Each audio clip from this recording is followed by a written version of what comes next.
আর কিছুক্ষণের অপেক্ষা রন, তারপর আমরা এক হয়ে যাব। আবির বা পেখম কেন, পৃথিবীর কেউ আমাদেরকে আর আলাদা করতে পারবে না। Will stay together forever.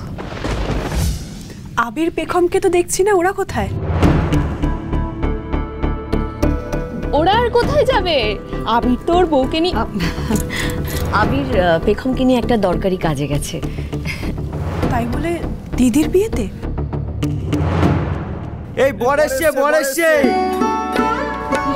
ওই তো মা, চলো চলো, তোমাকে তো বরণ করতে হবে, চলো সবকিছু তৈরি। আয় তাড়াতাড়ি আয়, হ্যাঁ দেরি করিস না। আমিও তো যাবো। নো চিটিং, নো, একদম এখানে এসে চুপ করে বস। রাখো, এরপর তো সারা জীবন নিজের বরকে দেখতে পাবি। আজকের দিনটা একটু সবুর কর। ওকে যা, চলো আমরা যাই। শোন, আমরা যাচ্ছি, একদম উঠবি না কিন্তু, নো কিছুকে। চলো চলো। হ্যাঁ চল। আর কিছুক্ষণের অপেক্ষা রন, তারপর আমরা এক হয়ে যাব। আবির বা পেখম কেন, পৃথিবীর কেউ আমাদেরকে আর আলাদা করতে পারবে না। Will stay together forever.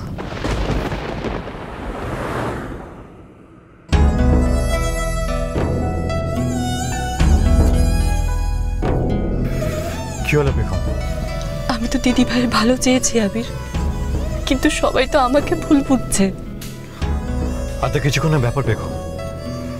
রন রে অ্যারেস্ট হওয়ার পর আজ না হোক কাল সবাই ওর আসল চেহারাটা বিশ্বাস করতে বাধ্য হবে। তখন দেখবে মাও তোমাকে মেনে নিয়েছে, আর দিদি ভাই বুঝতে পারবে যে তুমি ওকে কত বড় বিপদ থেকে বাঁচিয়েছ। তুমি আমাকে যতই সান্ত্বনা দেওয়ার চেষ্টা করো না আবির, শেষ পর্যন্ত ঘর বাগানির তকমাটা তো আমার গায়ে এসেই লাগবে। বিয়ে করে একটা বাড়িতে আসার পর ওদের সংসারটা আমি ছাড়খাড় করে দিলাম, সবার সেটাই মনে হবে। কিন্তু আমি মনে করি না পেখম, আমি মনে করি না সবাই সেটা ভাববে। ভাবলেও সেটা সাময়িক।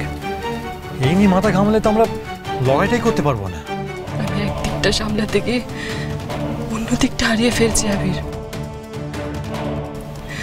কিন্তু তুমি ঠিকই বলেছ, সব সহ্য করে হলেও দিদি ভাইয়ের জন্য এই লড়াইটা আমাকে করতেই হবে। জানি না রানা রায়চৌধুরী শাস্তি পাবে কিনা, কিন্তু ওই নোংরা লোকটা যখন আমার চোখের সামনে এলো, যখন আমি জানতে পারলাম দিদি ভাই ওর ফাঁদে পড়েছে, তখন বুঝলাম এরপরও চুপ করে থাকাটা অন্যায় হবে। That's a spirit, পেখম। এই স্পিরিটটাই আমাকে সাহস জুগিয়েছে।